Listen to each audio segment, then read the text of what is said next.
2020년 한 해가 그야말로 다사다난했습니다.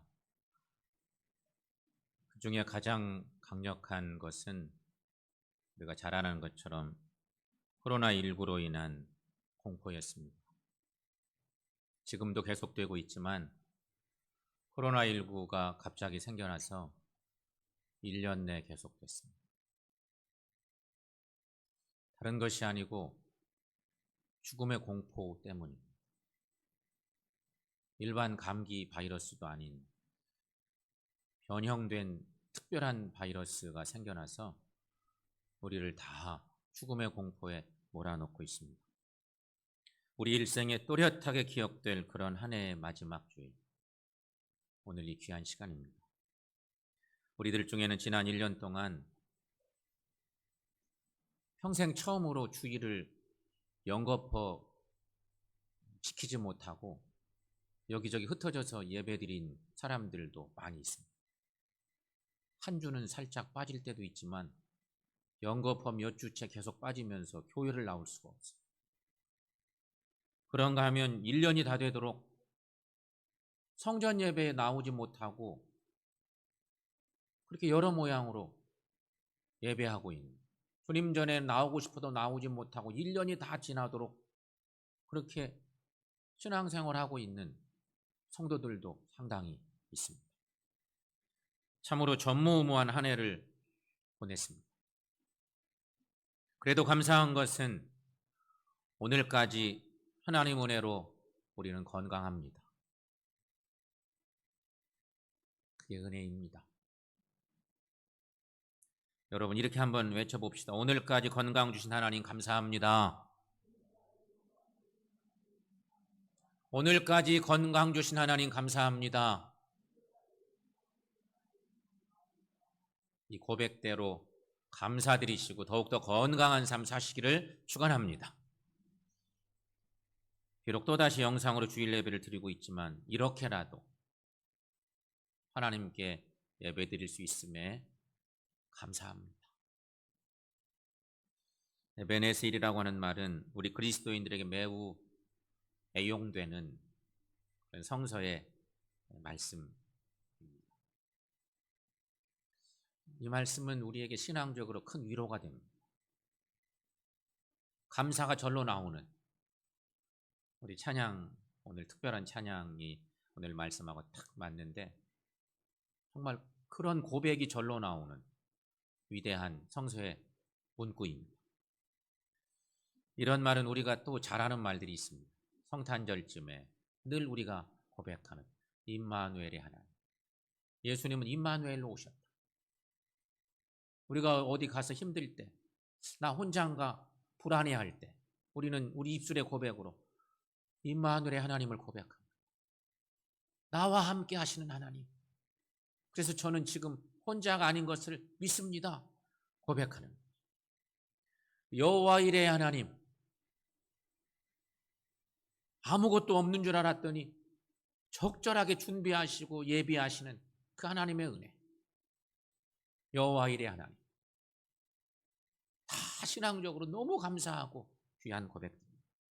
근데 오늘은 우리가 에베네셀의 하나님, 에베네셀, 이 귀한 주의 말씀을 했습니다. 에벤이라고 하는 말은 돌이라는 뜻이고요. 에셀이라고 하는 말은 도움이라는 뜻입니다. 그러니까 직역해서 말하면 에베네셀은 도움의 돌.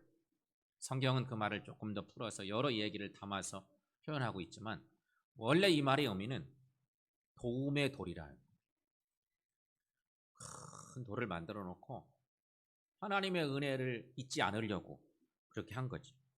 에베네셀이라고 하는 성서의 이야기의 배경은 이렇습니다. 오늘 본문에 그런 내용들이 있는데 사무엘이 온 이스라엘 백성들을 미스바 지역에 모이게 합니다.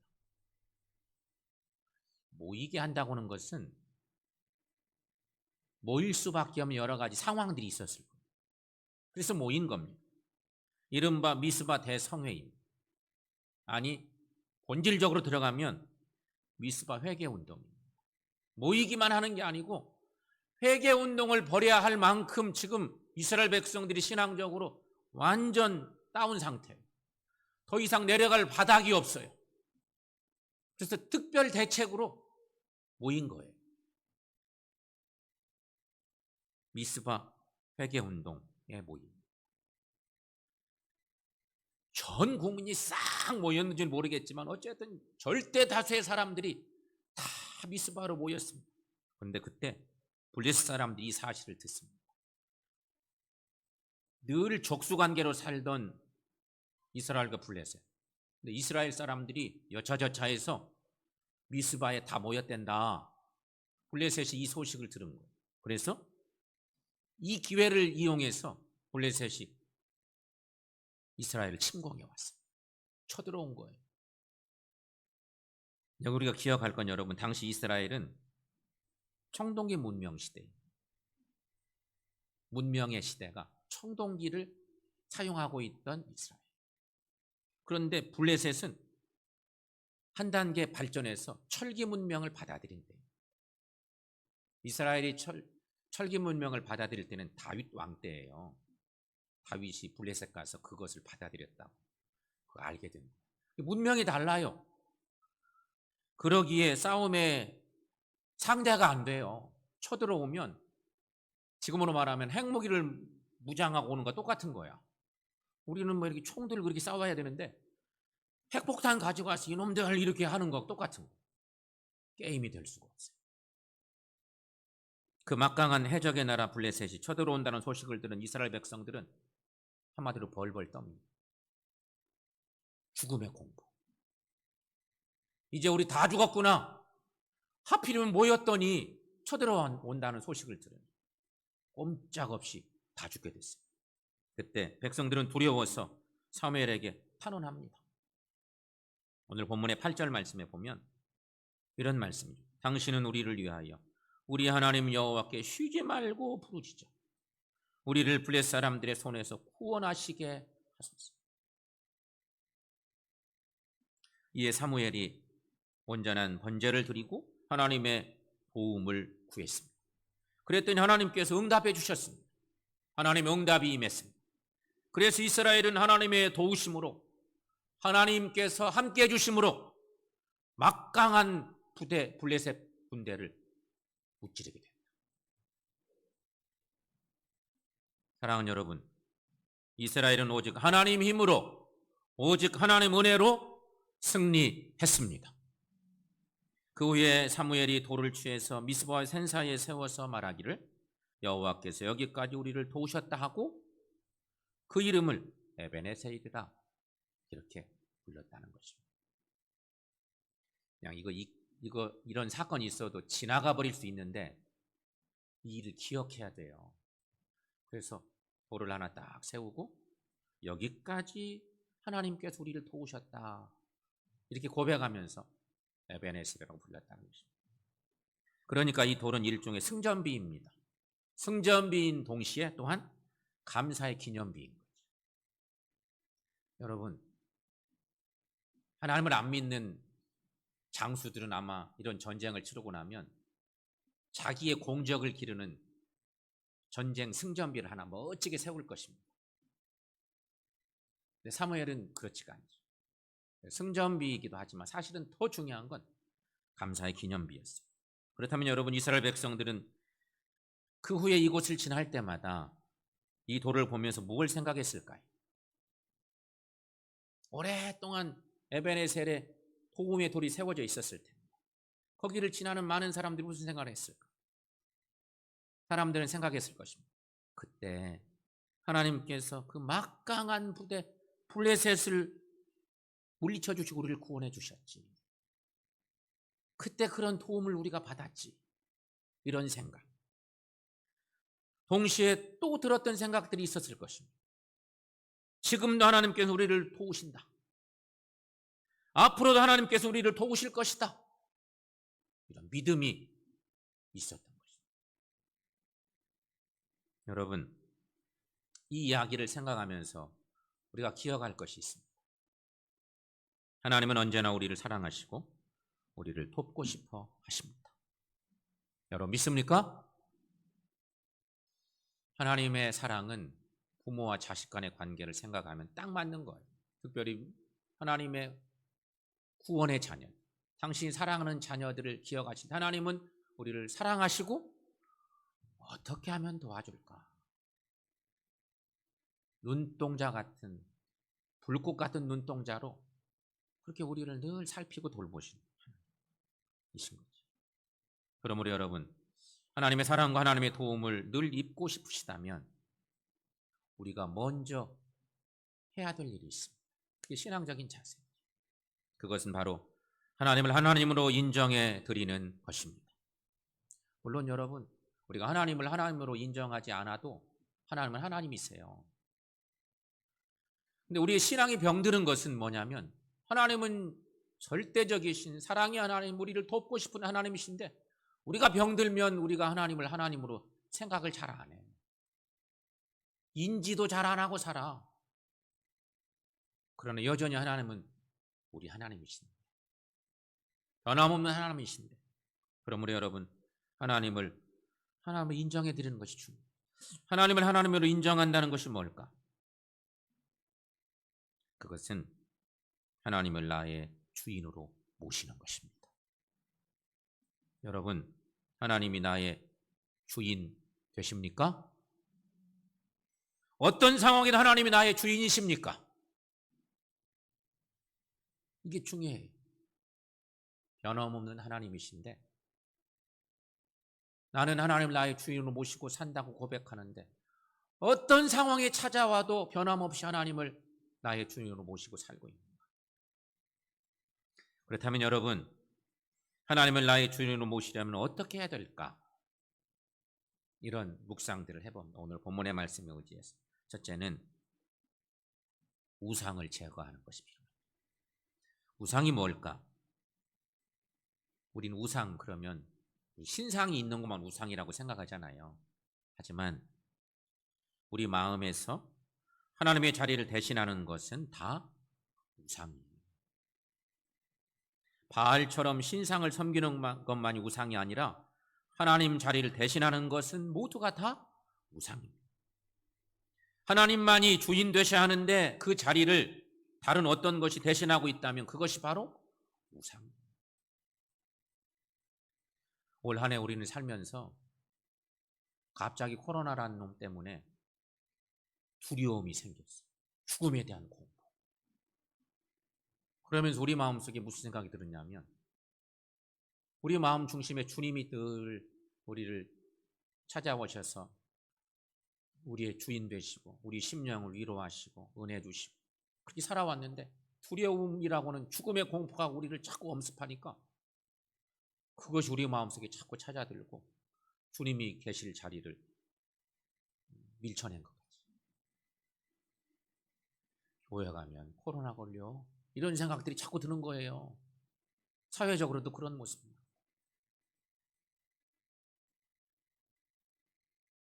두려움, 죽음의 공포, 이것도 우상이에요. 그런가 하면 여러분, 우상이라고 하는 놈은 탐심일 수도 있어요. 나 자신일 수도 있어요. 어떤 사람일 수도 있어요. 물질일 수도 있어요. 내 마음 중심에 주님을 모셔야 되는데 우리 하나님 대신 다른 것들이 자꾸 찾아와서 내 마음을 자꾸 주관하고 있어요. 그런 것들은 사실은 다 우상과 같은 것이죠. 여러분, 바로 이런 것들을 제거해야 합니다. 첫 번째 할 일이에요. 그래야만 하나님을 온전한 나의 인생의 주인으로, 믿음의 주인으로 모실 수 있다. 또 한 가지는 하나님 앞에서 행한 죄와 불순종을 회개하고 돌이켜야 한다는 것입니다. 그래서 하나님께서 원하시는 거룩한 삶, 순종의 삶을 회복해야 합니다. 이것이 에베네셀의 은혜를 이루는 중요한 과정인 것입니다. 만약 이런 과정이 없이 하나님의 도우심만 바라고 있다면 그것은 하나님을 바알처럼 섬기는 거예요. 나의 욕심과 소원을 이루어주는 우상처럼 하나님을 만드는 격이 되고 말 그런 것이 된다는 것입니다. 사랑하는 성도 여러분, 하나님을 절대 바알로 만들지 마십시다. 하나님을 하나님으로 인정해 드리십시다. 이것이 에베네셀의 조건입니다. 하나님을 하나님으로 인정하지 않고 여전히 하나님 아닌 다른 것이 나의 주인으로 있다면 에베네셀의 은혜를 팔할 수가 없습니다. 그래서 오늘 성경 말씀은 분명히 우리에게 전하고 있습니다. 이스라엘 민족들이 신앙적으로 바닥치고 있을 때 하나님과의 영적 관계가 완전히 다 끝나가는 듯한 하나님의 나라가, 하나님의 백성들이 그런 상황을 만났을 때 사무엘 선지자가 그 나라적인 상황들을 직시하고 대책을 마련한 거였어요. 그래서 먼저 미스바로 모여서 영적 대각성의 놀라운 은혜를 이룬 거죠. 그러므로 여러분, 미스바의 영적 대각성이 먼저 있어야 되고, 그래서 하나님과 나 사이에 막힌 것들을 제거할 수 있어야 된다는 것입니다. 그럴 때에 때를 따라 돕는 은혜를 주시는 에베네셀의 은혜를 받게 된다는 것입니다. 사랑하는 성도 여러분, 한 해 마지막 주일 예배하는 우리 모두도 에베네셀의 은혜가 충만하게 임하시기를 축원합니다. 우리 함께 이렇게 따라해 보겠습니다. 하나님은 나의 삶의 에베네셀이십니다. 하나님은 나의 삶의 에베네셀이십니다. 믿습니까? 그렇다면 여러분, 이스라엘은 어떻게 이런 에베네셀의 하나님의 축복을 받았을까? 에베네셀의 은혜를 하나님의 축복으로 변화시킨 이 놀라운 사건이니까 이 초점을 맞추고 말씀을 좀 정리하면서 마치겠습니다. 첫째는 미스바에 모여 기도했기 때문에 축복받았다는 것입니다.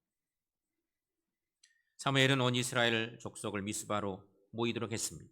오늘 본문 5절 말씀인데 여러분 함께 읽습니다. 사무엘이 이르되 온 이스라엘은 미스바로 모이라. 내가 너희를 위하여 여호와께 기도하리라. 아멘. 미스바라고 하는 말은 감찰한다는 뜻이 있습니다.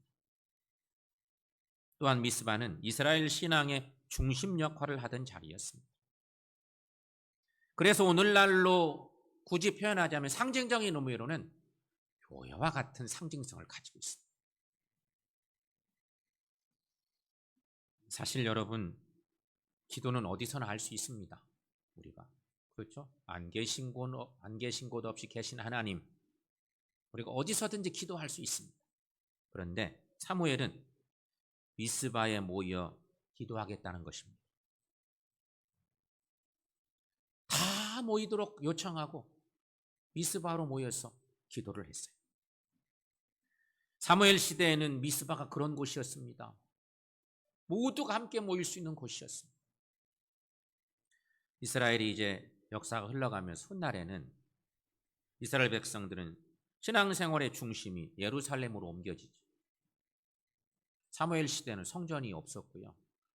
그 후에 솔로몬 왕 시대에 성전이 지어지면서 예루살렘 그 소중한 터에 성전이 만들어지고 예루살렘 성전이 신앙생활의 중심이 되죠. 그렇게 오랫동안 이스라엘 백성 신앙생활을 하다가 결국 신앙적으로 병들어지면서 이스라엘이 멸망합니다. 다니엘이라는 사람은 바벨론 포로로 끌려가서 포로 생활 중에 예루살렘을 향하여 창문을 열고 하나님께 기도를 드립니다. 우리가 잘 아는 얘기죠. 다니엘서 6장 10절 말씀인데 여러분 함께 읽습니다. 다니엘이 조서의 왕의 도장이 찍힌 것을 알고도 자기 집에 돌아가서는 윗방에 올라가 예루살렘으로 향한 창문을 열고 전에 하던 대로 하루 3번씩 무릎을 꿇고 기도하며 그의 하나님께 감사하였더라. 아멘. 다니엘은 참 위대한 믿음의 사람으로 우린 기억합니다. 그가 더 위대한 건 포로로 끌려갔어요. 예수 믿는 것이, 하나님을 예배하는 것이 생명을 담보하는 일이에요. 하나님을 내 주인으로 고백하는 거 평상시 같으면 괜찮은데 포로 생활을 하기 때문에 이것은 곧 목숨과 관계가 있는 거예요. 그런데 왕의 조서가 찍힌 것을 알면서도 여전히 자기 집에 돌아가서 예루살렘으로 향한 문을 열고 하나님께 감사의 기도를 드립니다. 쉬운 일이 아니에요. 여러분, 요즘 여러분의 신앙의 중심은 어디?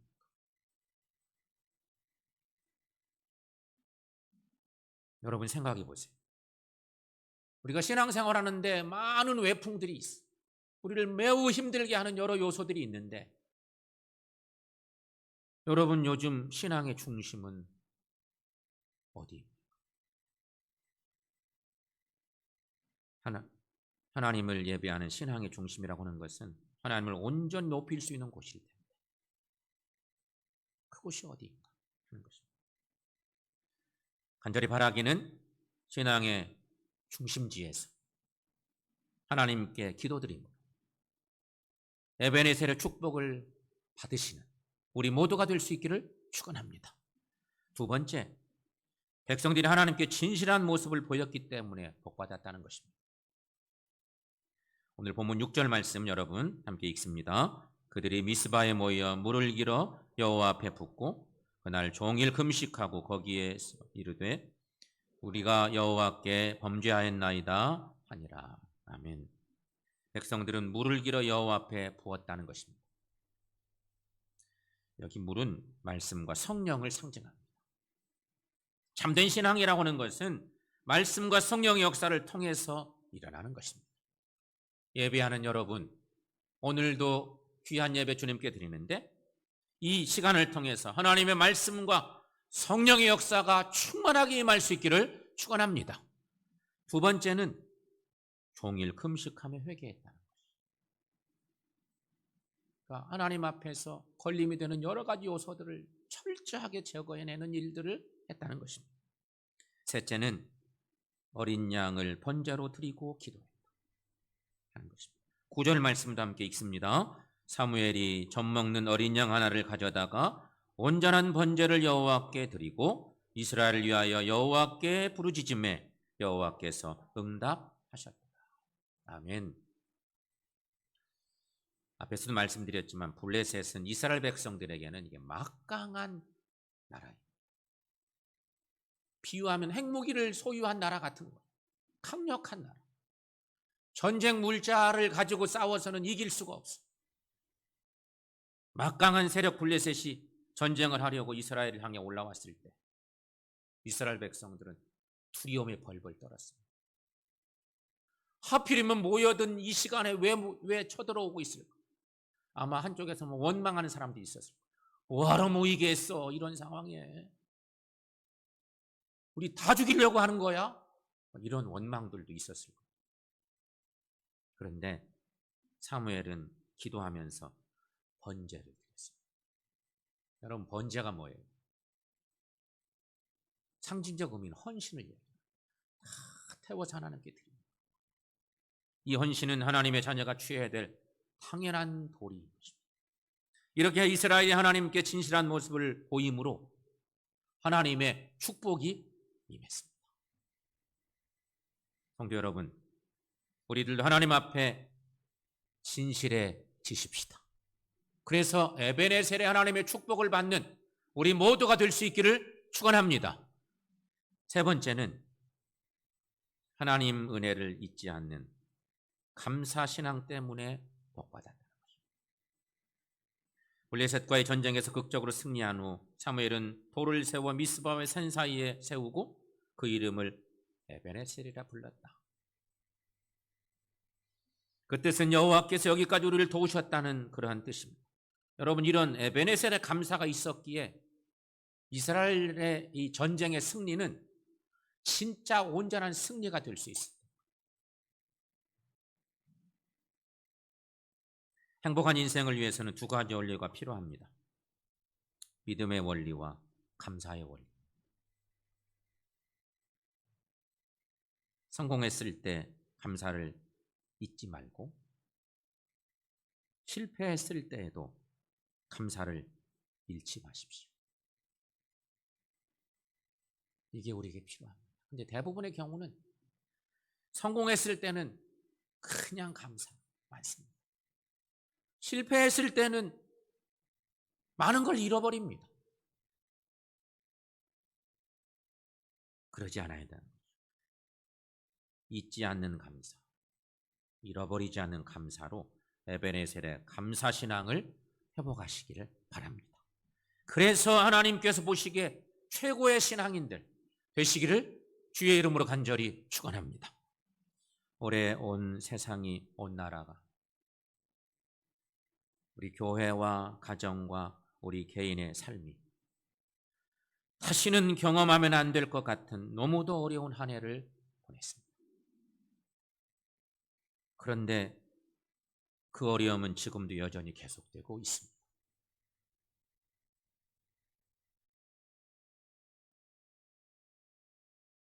어떻게 할까? 이런 답답함도 사실은 있습니다. 어떻게 살아야 될까? 하지만 오늘 우리 모두는 이스라엘 백성들을 통해 주신 영적 교훈의 말씀을 다시 붙들게 되었습니다. 아, 이 말씀이구나. 이렇게 살아야 되는구나 하는 영적인 교훈의 말씀을 하나님 우리에게 주셨습니다. 말씀을 다시 정리해 보면 첫 번째는 영적인 자리에 모여 기도하는 것이 중요합니다. 그런데 문제는 요즘 우리는 모이기가 어려워요. 함께 다 모일 수가 없어, 성도들이. 옛날에는 너무 일상적이었던 일들인데 지금은 모일 수가 없어. 인유적으로 나눠서 모여야 되고 지금은 20명만 모여서 예배를 드려야 돼요. 그런 상황. 하지만 여러분, 모여서 예배하기 어렵지만 믿음의 귀한 기도의 골방을 늘 만들고 사시기를 축원합니다. 이게 필요해요, 우리에게. 이런 때는 더더욱 그런 게 필요합니다. 두 번째, 하나님께 진실한 삶 삽시다 하는 것입니다. 하나님은 다 아세요. 우리의 신앙의 모습. 신앙생활하기 어렵지만 정말로 여러분 하나님 앞에 진실하셔서 어디 가든지 그리스도의 향기를 잘 나타내며 살 수 있는 우리 모두가 되시기를 바랍니다. 세 번째는 하나님의 은혜를 잊지 않는 감사 생활 하자는 것입니다. 모든 것이 하나님의 은혜입니다. 그런 고백 우리가 하지요. 근데 이 고백은 쉽지 않은 고백이에요. 잘 될 때는 감사가 절로 나오지만 안 될 때 감사가 잘 안 나오기 때문에 모든 것이 다 하나님의 은혜였습니다. 이 고백은 결코 쉽지 않아요. 근데 이런 감사신앙을 가지고 살아야 된다는 것이 모든 것이 하나님의 은혜입니다. 이 고백이 우리 모두에게 있기를 축원합니다. 그래서 에베네셀 하나님께서 베푸시는 큰 복을 받아 누리시기를 축원합니다. 그리고 앞으로도 하나님의 도우심이 여전하실 것을 굳게 믿고 믿음으로 주님 바라보며 새해를 열어갈 수 있는 저 여러분들 모두가 될 수 있기를 축원합니다.